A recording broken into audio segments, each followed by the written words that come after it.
Hey guys, it's Ben with Ironclad Restoration Marketing. I got presented a pretty interesting question the other day. I felt like it was necessary to make a video for it because there was some very valuable insight that I gave this client. And they asked me, hey Ben, if you started a restoration business, what are 3 things you would do right now to start becoming profitable or even just start getting leads right off the bat? And now, you guys out there that own restoration businesses, or you might just be getting into the business, you know that's a very loaded question.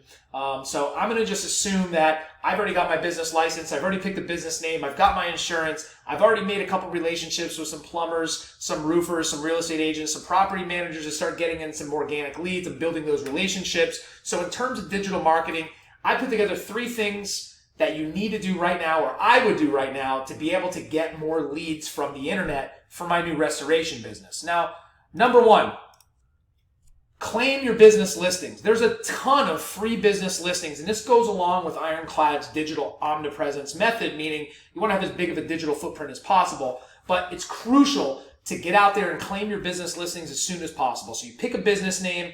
Part of that whole process, normally for me, is going to go make sure I have a domain that's available.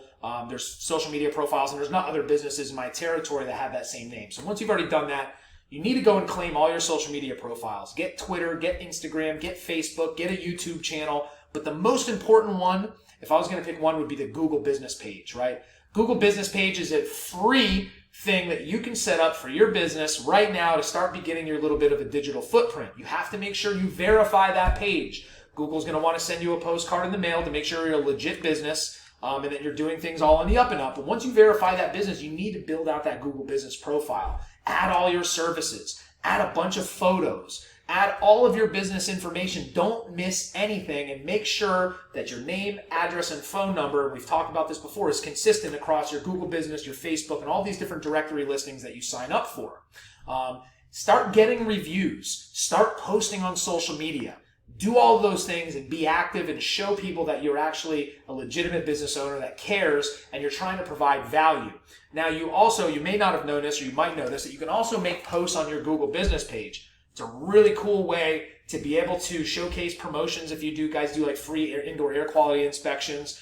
It's a great place to show off your work because, as you know, in the buyer's journey, they're going to do a Google search. The hope is that they land on one of your profiles and they're going to vet you out a little bit, make sure that you have good reviews and make sure you actually do good work. So you get all that in order, and while this is going on, you need to be conceptualizing something with a domain name. Okay, so you need to have a website. That's huge. You have to have a website nowadays to operate a business. It used to be all about location, location, location, and now it's all about who's going to have the biggest digital footprint because the location is global. Okay, so for your restoration business, secure a domain name.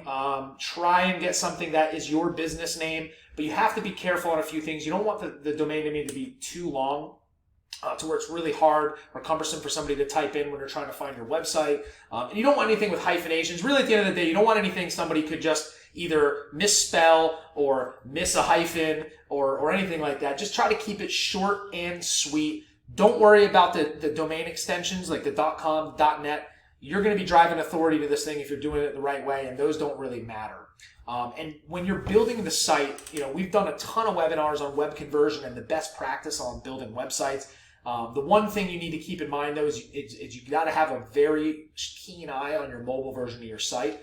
Nowadays, the majority of traffic is coming from a mobile device. So on one hand, if you have a Google business page, it's going to help you build in those maps results, which is one of the first places people see on mobile, but it's also going to help convert that traffic into leads if your mobile site, or if your site is mobile friendly and your mobile site has a clickable phone number and all of those best practices that we talk about. Clickable phone number, nice professional looking logo. You don't want to have like a jacked up looking logo or something your nephew made on Microsoft Paint.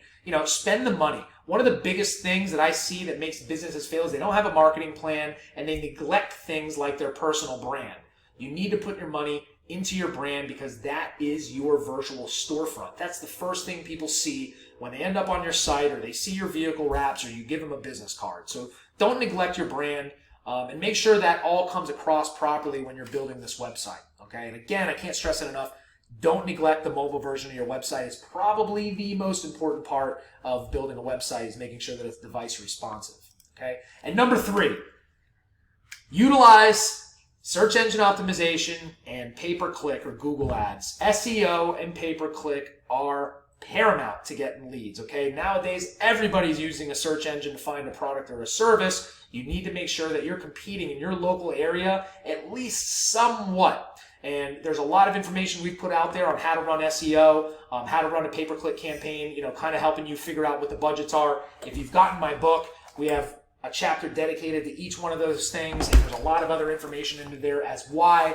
But if you had to bucket these, SEO is your foundation, okay? SEO is going to get you ranked organically. That's a non-paid part of the search engine, just under the ads and the maps, and that is a crucial place that your business needs to be. Remember we said location, location, location? That's the location that you need to have your business set up at, okay?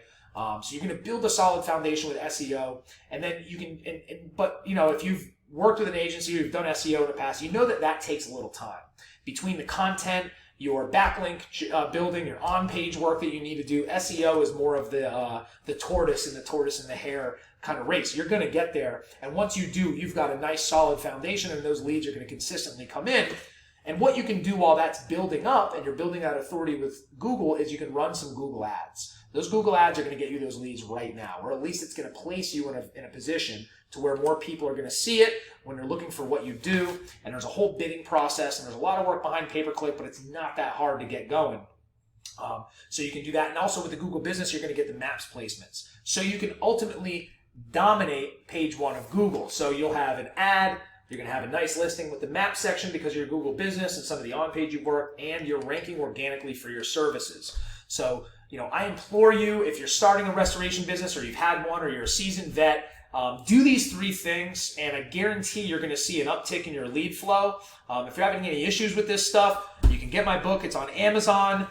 We do giveaways every once in a while, or you can just reach out directly to us. You can hit the link in our bio, come to the website, set up a strategy session, and we can take a look at your site, take a look at what you're doing, even help you craft a marketing plan to make sure that you're starting off your new business or on the right foot, or if you have an older business and maybe you're using an agency, at least you can have some accountability there and make sure that you're on the right track to affirm what you're doing is actually going to be getting you results. But if you do these three things, claim your business listings, get a nice domain, build a nice website, utilize a combination of pay-per-click and SEO, you are going to get leads for your restoration business, and that's what I would do if I started a business today. My name is Ben with Ironclad Restoration Marketing, and I help restoration business owners get more sales by getting their internet marketing right.